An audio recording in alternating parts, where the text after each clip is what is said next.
Bismillahirrahmanirrahim. Assalamualaikum warahmatullahi wabarakatuh. Alhamdulillah. Alhamdulillahilladzi anzala syakinata fi qulubil mu'minin. Asyhadu an la ilaha illallahul khaliqul haqqul mubin wa asyhadu anna Muhammadan abduhu wa rasuluhu shadiqul wa'dil amin. Allahumma fasholli wa sallim ala sayyidina Muhammad ibni Abdullah wa ala alihi wa sahabati wa man tabi'ahu sunnatu wa jama'ah min yaumina hadza ila yaumil ba'thi wan nahdah amma ba'du.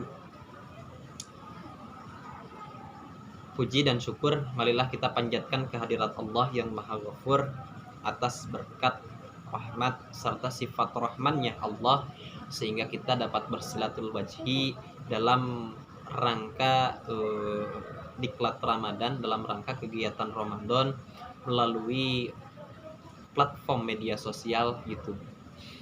Tentu dengan adanya YouTube, mudah-mudahan keberkahan kita senantiasa Allah curah limpahkan, walaupun hari ini secara terbatas kita bertatap wajah karena terhalang oleh dimensi jarak dan dimensi waktu, serta tentu hari ini di tengah pandemi COVID-19 yang luar biasa sekali melanda dunia. Mudah-mudahan tetap kita dalam keadaan sehat walafiat menggunakan platform media YouTube sebagai salah satu perantara kita berkomunikasi. Sholawat dan salam marilah kita curah limpahkan kepada junjungan alam, yakni manusia yang paling tinggi mahabbahnya kepada manusia yang lain, tak lain adalah baginda Rasul Muhammad Sallallahu Alaihi Wasallam. Mudah-mudahan di yaumil qiyamah dan di yaumil akhir kita mendapatkan syafaat dari beliau selaku umatnya dan senantiasa kita bersolawat kepadanya. Teman-teman dan sivitas akademik serta seluruh siswa-siswi MTS Negeri 8 Ciamis yang saya hormati, berkaitan dengan Ramadan kali ini tentu kita sudah melaksanakan yang namanya kegiatan sehari-hari seperti berbuka, seperti melaksanakan ibadah sahur, ibadah sunnah sahur, dan melaksanakan ibadah-ibadah yang lain. Tentu tiap hari yang telah kita laksanakan, tiap hari yang kita telah lakukan menjadi satu buah rutinitas yang tidak bisa kita lewatkan ketika kita berada di bulan suci Ramadan. Adapun hari ini yang ingin saya sampaikan adalah adab-adab dalam berbuka dan sahur. Sebelum ke adab-adab berbuka dan sahur, tentu saya buka terlebih dahulu bahwa hari ini saya berbicara berkaitan dengan adab-adab dalam berbuka dan sahur. Mohon maaf bila banyak kesalahan karena proses daripada pembelajaran, karena dalam kitab dalam kitab Adabut Ta'limul Muta'alim karangannya Mbah Kiai Haji Hashim Asy'ari, bahwa yang namanya tolabul ilmi atau mencari ilmu dalam konteks kitab Sahih Bukhari itu kurang lebih ada 7. Artinya ketika saya berbicara berkaitan dengan keilmuan, saya hanya dalam fase pembelajaran. Jadi mohon maklum dan mohon maaf bila banyak kekeliruan dalam menyampaikan berkaitan dengan materi yang hari ini diamanahkan kepada saya pribadi. Adab-adab dalam berbuka, tentu kalau kita berbicara adab-adab berbuka dan bersahur, itu kita akan menelisik terlebih dahulu dan menelaah terlebih dahulu apa sih itu adab, apa sih itu etika, atau apa sih itu adab. Saya mengutip daripada Al-Athos dalam bukunya Konsep Pendidikan dalam Islam yang diterjemahkan dari bahasa Inggris oleh Haidar Bagis. Beliau mengatakan bahwa secara etimologi adab ini berasal dari bahasa Arab yang diambil dari kata adaba yu'addibu ta'diban. Apa artinya? Artinya yang diterjemahkan oleh Athos adalah sebagai mendidik atau pendidikan. Jadi menurut Athos daripada asal kata adaba yu'addibu ta'diban ini merupakan proses mendidik atau pendidikan. Jadi yang namanya adab ini adalah pendidikan atau mendidik. Dalam kamus Al-Munjid dan Al-Kautsar, adab ini dikaitkan dengan etika, dengan akhlak kalau dalam bahasa agamanya, yang memiliki arti budi pekerti, perangai, tingkah laku, atau tabiat sesuai dengan nilai-nilai agama Islam. Ini saya ambil daripada Kamus Al-Munjid, Al-Maktabah, dan kitabnya Husain Al-Habsi dalam Kamus Al-Kautsar. Jadi adab itu adalah satu buah etik, bisa satu buah etika, bisa satu buah akhlak, bisa satu buah perangai yang nilai-nilainya tidak keluar daripada nilai-nilai keislaman. Sedangkan menurut Al-Attas yang namanya adab ini adalah satu buah proses pendidikan atau mendidik yang diambil dari kata adaba yu'addibu ta'diban.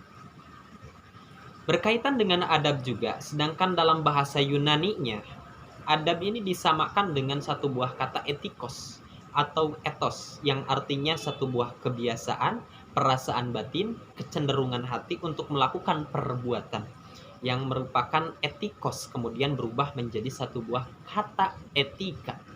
Jadi etikos ini merupakan satu buah kalimat dari bahasa Yunani yang berkaitan dengan adab-adab, berkaitan dengan etika-etika. Karena kalau dalam dunia kampus, dunia perguruan itu ada yang dinamakan sebagai etika profesi. Nah, ini berkaitan dengan adab-adab juga. Jadi yang namanya adab atau etikos itu merupakan satu buah etika atau akhlak dalam melaksanakan satu buah pekerjaan, melaksanakan satu buah tindakan perbuatan sehari-hari. Sedangkan dalam satu buah hadis yang diriwayatkan Imam Abu Daud, ada yang dinamakan sebagai ad-dabani Rabbi fa ahsani ta'dibi. Bahwasannya aku telah dididik oleh Tuhanku, maka pendidikan itu adalah yang terbaik. Artinya apa? Artinya konsep yang dibangun oleh baginda Rasulullah Shallallahu Alaihi Wasallam berkaitan dengan etika, berkaitan dengan adab. Ini merupakan satu buah perintah dari Allah langsung dididik kepada Kanjeng Rasul, gitu kan? Maka perlu sebagai umat Islam hari ini beretika, beradab dalam berkehidupan sehari-hari. Adapun nanti beretika dalam berkaitan dengan sahur ataupun dalam berbuka itu merupakan satu bentuk daripada aktualisasi nilai-nilai keseharian Islam yang perlu direalisasikan dalam kehidupan. Berkaitan dengan itu, etika ataupun adab berkaitan dengan adab menjadi satu buah keutamaan bagi agama Islam hari ini, karena ada yang mengatakan bahwa adab itu di atas daripada ilmu. Maka tentu orang yang beradab sudah pasti berilmu, namun orang yang berilmu belum tentu beradab. Maka adab ini menjadi salah satu bentuk daripada keluhuran daripada agama Islam. Kita lanjut berbicara dengan adab-adab. Adab sahur, kita harus mengutip terhadap satu buah hadis. Hadisnya hadis daripada riwayat Sunan Abu Daud yang mengatakan bahwa nikma sahurul mu'minin tamru. Nikma sahurul mu'minit tamru. Secara tekstual dalam hadis ini bahwa sebaik-baiknya sahur bagi orang mukmin adalah dengan tamar. Apa itu tamar? Tamar ini adalah kurma kering. Satu buah kurma dimakan ketika sahur. Jadi sebaik-baiknya sahur itu ketika kita memakan yang namanya tamar atau kurma kering. Kalau kita eksplisit dibedah kata per kata bahwa nikmat, kalimat nikmat ini memiliki satu buah makna, bahwa nikmat ini diambil daripada kalimatnya kalimat fi'il. Fi'ilnya yaitu fi'il ghairu mutasarrif. Pada kalimat ini makna daripada nikmat itu yaitu sebagai mubalaghah terhadap pujian, atau dengan kata lain yang paling utama. Jadi seutama-utamanya sahur itu adalah sahur dengan kurma kering atau tamar, melalui hadis yang diriwayatkan oleh Abu Daud. Jadi kalimat nikmat ini merupakan nikmat ini diambil dari kalimat fi'ilnya ghairu mutasarrif yang memiliki arti pujian atau keutamaan. Lanjut, sahurun. Makna daripada sahurun. Lafaz sahurun ini merupakan makna yang diambil dari kata sahiro. Sahiro yasharu sahron, yang maknanya adalah bakaron. Dalam bahasa Indonesia diartikan pagi-pagi sekali. Jadi bakaron ini merupakan satu buah kondisi di mana kondisi waktunya berkaitan dengan akhir malam, yaitu pagi-pagi. Jadi sangat pagi-pagi sekali, sepertiga malam lah istilahnya, itu pagi-pagi sekali. Jadi sebelum adanya adzan subuh. Sedangkan dalam kamus Munjid adalah akhir malam sebelum subuh. Adapun sahuron sendiri maknanya adalah makan dan minum di akhir malam sebelum subuh. Sedangkan dalam KBBI atau dalam Kamus Besar Bahasa Indonesia, kalimat sahur adalah makna pada dini hari bagi orang yang menjalankan ibadah puasa.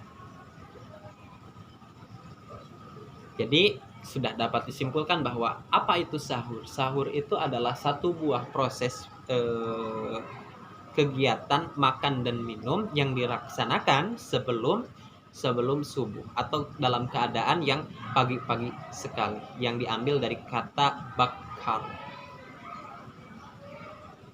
Makna al-mukmin merupakan makna yang diambil daripada KBBI, memiliki makna orang yang beriman dan percaya kepada Allah Subhanahu wa taala. Sedangkan dalam Mu'jam maknanya adalah musaddiq, yang dalam bahasa Indonesia diartikan orang yang mempercayai atau lawan dari kafir. Jadi musaddiq ini orang yang mempercayai Tuhan, yang menjadi lawannya kalimat kafir. Jadi kalau dalam kitab Tafsir Al-Misbah karangannya Profesor Quraisy Shihab, kafir ini tidak hanya digolongkan sebagai orang-orang yang di luar Islam, tetapi kafir ini adalah orang-orang yang tidak mau menjalankan syariat Islam. Itu dalam kitab Tafsir Al-Misbah karangan Profesor Quraisy Shihab, Al-Habib Quraisy Shihab. Dan yang terakhir adalah makna daripada at-tamuru.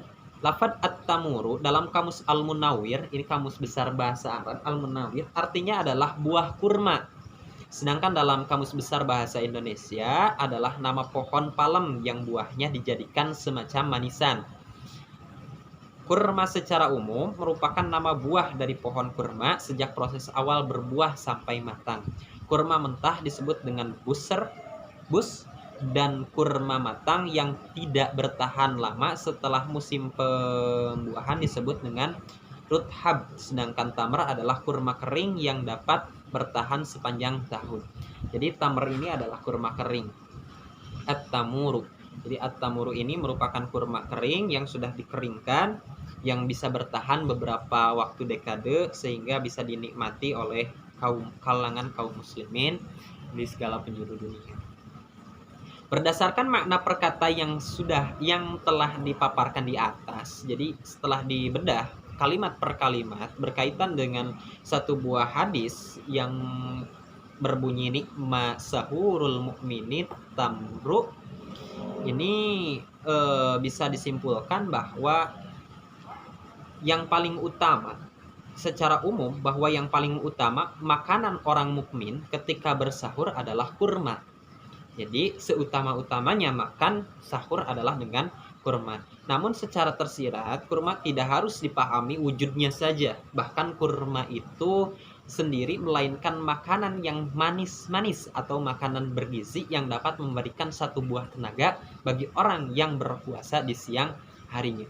Jadi makna daripada at-tamur itu tidak hanya dikaitkan dengan makna yang zahiriyahnya saja sebagai buah kurma yang dikeringkan, tetapi bisa diambil secara sifatnya atau secara makanannya, yaitu manis-manisan yang memiliki satu buah gizi tinggi, sehingga keberkahan daripada sahur ini kita bisa bertahan, bisa kuat atau bisa lebih pede dan lebih kuat dalam menjalankan ibadah saum Ramadan. Sehingga ketika kita tidak memiliki yang namanya manis-manisan seperti at-tamur atau buah kurma, kita tidak harus memaksakan dengan yang namanya at-tamur, kurma kering.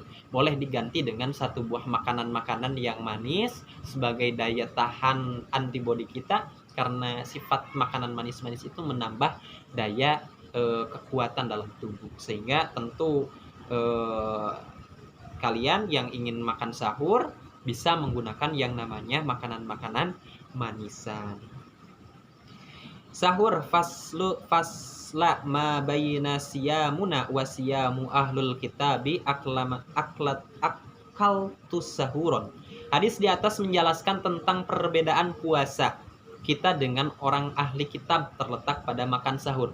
Jadi sahur ini juga menjadi satu buah pembeda antara puasa kita selaku orang mukmin dengan puasanya orang-orang yang di luar agama Islam. Jadi sebagai salah satu pembeda, sehingga sahur ini menjadi satu buah ajaran Rasulullah menganjurkan makanan sahur.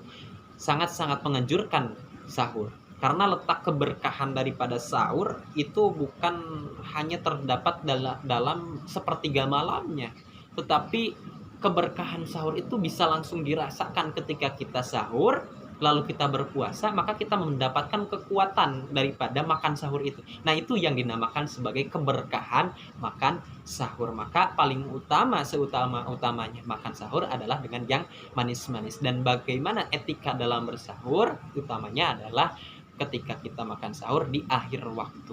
Jadi di akhir waktu kita makan sahur, hampir menjelang imsak, ini yang paling utamanya. Sedangkan untuk berbuka ini kita boleh di awal waktu, atau seutama-utamanya berbuka adalah berbuka di awal waktu. Jadi ketika kumandang adzan berbunyi, kita langsung berbuka, karena yang paling utama dalam berbuka adalah ketika kumandang adzan sudah berbunyi. Jadi berbuka puasa didahulukan, dan untuk sahur diakhirkan. Mungkin itu berkaitan dengan materi kali ini Ramadan. Mohon maaf karena pada waktu hari ini saya sendiri sedang ada di kota Tasikmalaya, jadi tidak bisa untuk melaksanakan rekaman secara yang seharusnya. Jadi mohon maaf bila ada beberapa noise atau beberapa ucapan yang tidak terdengar. Nanti modulnya Bapak share di link bio channel YouTube, nanti di deskripsi ada linknya untuk materi. Nanti saya share PPT-nya di bawah, silakan bisa di-download untuk lebih jelas, karena takutnya hari ini apa yang saya sampaikan kurang jelas karena segala aspek di lingkungan yang banyak keramaian. Jadi mohon maaf bila banyak kesalahan. Ditutup dengan ucapan hamdalah alhamdulillahirabbil alamin. Mohon maaf bila banyak salah kata ataupun ilmu yang memang disampaikan tidak sesuai dengan apa yang menjadi satu buah pendapat teman-teman atau pendapat daripada kalian. Mohon maaf bila banyak kesalahan. Wallahul muwaffiq ila aqwamit thoriq. Unzur maqala wa la tangdur man qala. Aqulu qawli hada usikum wa iyaya bitaqallah. Assalamualaikum warahmatullahi wabarakatuh.